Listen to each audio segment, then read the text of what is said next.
गौतम बुद्ध के प्रचलित कथा के अनुसार एक दिन सुबह सुबह सभी शिष्य बुद्ध के प्रवचन सुनने के लिए एक साथ बैठे हुए थे। कुछ देर बाद बुद्ध अपने साथ एक रस्सी लेकर आए।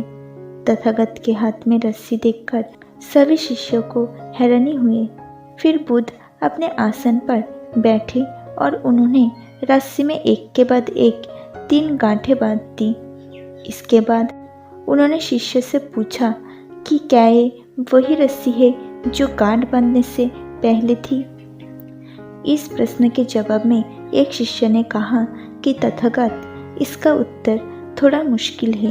ये हमारे देखने के तरीके पर निर्भर करते हैं। एक तरह से तो ये वही रस्सी है, इसमें कोई बदलाव नहीं है।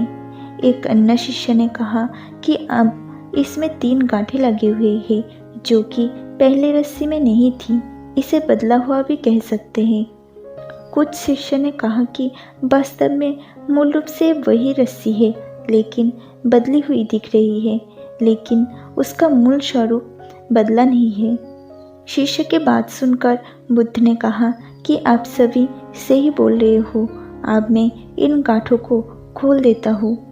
ये बोलकर बुद्ध ने रस्सी को दोनों सिरों से खींचने लगे। बुद्ध ने पूछा कि क्या इस प्रकार रस्सी की गांठ खुल जाएगी। सभी शिष्य ने कहा कि नहीं, ऐसा करने से तो गांठ और ज़्यादा कस जाएगी, उन्हें खोलना और भी मुश्किल हो जाएगा।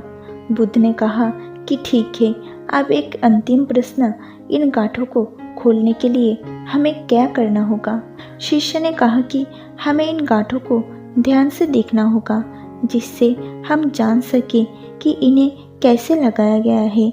इसके बाद हम इन गांठों को आसानी से खोल सकते हैं। बुद्ध इस जवाब से संतुष्ट हो गए और उन्होंने कहा कि ये सही बात है। ठीक ऐसे ही हम जब परेशानियों में फंसे रहते हैं और बिना कारण जाने ही उनका हल खोजने लगते हैं, जबकि हमें पहले समस्याओं के मूल समझना चाहिए। जब हम समस्या की वजह जान जाएंगे, समझ जाएंगे, तो उन्हें सुलझाना भी बहुत ही आसान हो जाएंगे।